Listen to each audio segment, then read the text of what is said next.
बिस्मिल्लाहिर्रहमानिर्रहीम। अस्सलाम वालेकुम दोस्तों, मैं हूं Usman Ali. Welcome to my channel. और आज की वीडियो के अंदर हम बात करेंगे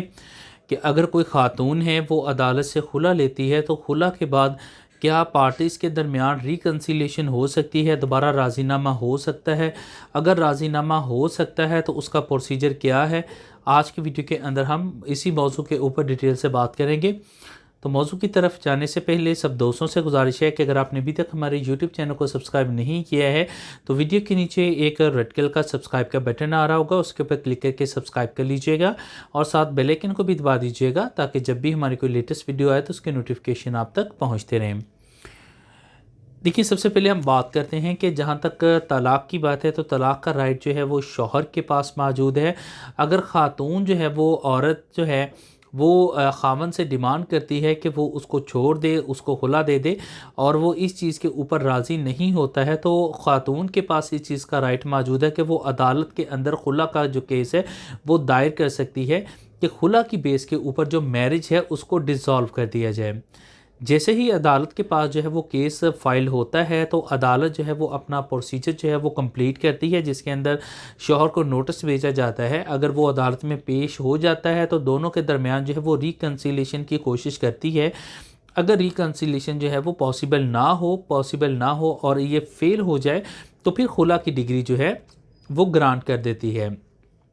लेकिन अगर मर्द जो है वो पेश नहीं होता है तो एक्स पार्टी जो है वो प्रोसीडिंग इनिशिएट करके खुला की डिग्री जो है वो ग्रांट कर दी जाती है और मैरिज को डिसॉल्व कर दिया जाता है। अब जब भी यहाँ पे सवाल है कि अमूमी तौर के ऊपर जो मेरे पास जो है वो सवाल आता है कि क्या हमारा रिकन्सिलेशन हो सकता है, कितने टाइम में हो सकता है और अगर हो सकता है तो उसका प्रोसीजर क्या है। तो इसमें जब भी अदालत जो है वो खुला की डिग्री जो है वो ग्रांट करती है और मैरिज को डिसॉल्व करती है तो उसमें जो है वो वाज़ह तौर पर अपना लिखती है कि जो मैरिज है उसको खुला की बेस के ऊपर डिसॉल्व कर दिया जा रहा है और फर्दर प्रोसीजर के लिए जो रेलिवेंट जो यूनियन काउंसिल है उसको फॉरवर्ड कर दी जाए इसकी जो है वो कॉपीज़। और अदालत भी बाउंड है, उसकी एक कॉपी जो है वो अदालत जो है वो यूनियन काउंसिल के अंदर जो है वो भेजती है। लॉ है लेकिन अमूमी तौर के ऊपर जो है वो बेचा नहीं जाती है। पार्टी जो है वो जैसे ही फैसला हो जाता है तो ख़ुद वहाँ से जो है वो वेरीफाइड कॉपी जो है वो अदालत से हासिल करके एक एप्लीकेशन जो है वो साथ लगा के मुतलका यूनियन काउंसिल में जो है वो भेज दी जाती है। अब जो है यूनियन काउंसिल का प्रोसीजर है कि यूनियन काउंसिल जो है वो दोनों पार्टीज़ को जो है वो तलब करेगी और उनके दरमियान सुलह की कोशिश करेगी। अगर राज़ीनामा हो जाता है तो ठीक है, अदरवाइज जो है वो 3 माह के बाद जो है वो सर्टिफिकेट जो है वो तलाक़ की मौसरगी का वो जारी कर देती है। और वहाँ पर भी अगर मर्द नहीं पेश होता है तो फिर जो है वो अदालत जो यूनियन काउंसिल है वो नोटिस तो ज़रूर भेजती है, लेकिन जो है वो अगर मर्द पेश नहीं होता है तो खातून की स्टेट में रिकॉर्ड करने के बाद जो है वो सर्टिफिकेट जो है वो इफ़ेक्टिव हो जाती है, सर्टिफिकेट जारी कर दिया जाता है। अब सवाल है कि क्या इसमें रिकन्सिलेशन हो सकती है? अगर हो सकती है तो उसका प्रोसीजर क्या है? तो उसके लिए अगर तो अदालत से खुला की डिग्री ग्रांट हो गई है, जैसे ही ग्रांट होगी उसके बाद 3 माह के अंदर जो कि यूनियन काउंसिल का प्रोसीजर है, आपने यूनियन काउंसिल के अंदर जो एप्लीकेशन भेजनी है उसमें अगर जो है वो दोनों पार्टीज़ के दरमियान रिकन्सिलेशन हो जाती है, राज़ीनामा हो जाता है तो आपने जो यूनियन काउंसिल को एप्लीकेशन भेजी हुई है वहाँ पर दोनों जो है वो अपनी स्टेटमेंट को रिकॉर्ड करवाएंगे कि हमारी रिकन्सिलेशन हो चुकी है, हमारे दरमियान राज़ीनामा हो चुका है, तो गैर मौसरगी जो सर्टिफिकेट है वो जारी कर दिया जाए। यूनियन काउंसिल दोनों की स्टेटमेंट को जो है वो रिकॉर्ड करेगी और रिकॉर्ड करने के बाद जो है इसके ऊपर गैर मौसरगी सर्टिफिकेट जारी कर देगी कि जो तलाक है जो खुला अदालत से ली गई है वो मौसर नहीं हुई है और उसमें जो है वो दोनों पार्टी जो है वो दोबारा जो है वो रिकन्सिलेशन कर सकती हैं, क्योंकि जो खुला है जो अदालत की तरफ से ग्रांट की जाती है वो एक जो है डिवोर्स कंसीडर होती है। और इसके अंदर मैंने ऑलरेडी जो है वो एक वीडियो डिटेल के साथ बनाई है जिसके अंदर मैंने काइंड्स ऑफ डिवोर्स के ऊपर बात की है, जिसमें तलाक़ अहसन के ऊपर मैंने बात की है। तो तलाक़ अहसन जो है उसके अंदर जो है वो एक सिंगल डिवोर्स जो दी जाती है उसमें भी तलाक़ हो जाती है। तो तलाक़ अहसन है और बेहतरीन जो है वो तरीका है जिसके अंदर रिकन्सिलेशन का जो है वो ऑप्शन जो है वो अवेलेबल होता है। तो उसी के तहत जो है जो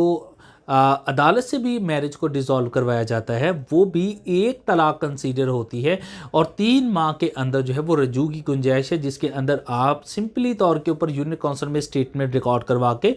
गैर मौसर की सर्टिफिकेट लेने के बाद आप सिंपली तौर के ऊपर दोनों जो है वो फरीकैन रह सकते हैं और जो अदालत की तरफ से दी गई खुला होती है वो गैर मौसर हो जाती है। अब ये तो था कि जहाँ पर 3 माह से कम का अरसा गुजरा हो, अदालत से खुला ली गई हो। अब हम आ जाते हैं कि अगर अदालत से खुला ली गई है, अदालत की तरफ से मैरिज को डिसॉल्व करवाया गया है और 3 माह जो है वो आपने यूनियन काउंसिल में भी एप्लीकेशन भेज दी और तलाक की मौसरगी का सर्टिफिकेट भी जारी हो गया, 3 माह भी गुजर गए, तो अब रिकन्सिलेशन का क्या प्रोसीजर होगा? इसके लिए आप जो है वो दोनों पार्टी जो है अगर उनके दरमियान राज़ीनामा हो जाता है किसी भी स्टेज के ऊपर, वो 4 माह के बाद हो, 6 के हो, साल हो, 2 साल बाद हो, जब भी उसके दरमियान रिकन्सिलेशन हो जाती है, राज़ीनामा हो जाता है, तो उसमें फिर जो है वो निकाह जदीद होगा। इसमें जो है वो दोनों पार्टी जो है वो दोबारा जो है वो निकाह जदीद करेंगी और उसमें निकाह लिखा जाएगा कि ये निकाह जदीद हो रहा है और निकाह जदीद होने के बाद जो है उस निकाह को आप रजिस्टर भी करवा सकते हैं, यूनियन काउंसिल में करवा सकते हैं और नादरा के अंदर जाके अपना तमाम स्टेटस जो है उसको भी बात जो है वो आप चेंज करवा सकते हैं। और उसके बाद जो है वो जब निकाह जदीद हो जाएगा तो दोनों जो है वो फरीकैन जो है वो दोबारा जो है वो अपनी ज़िंदगी का आगाज़ कर सकते हैं और इसमें किसी भी किस्म की जो है वो हलाले की ज़रूरत नहीं होती है, क्योंकि जो अदालत की तरफ से खुला की डिक्री ग्रांट की गई है वो 1 तलाक होती है, 3 तलाक जो है वो नहीं होती हैं।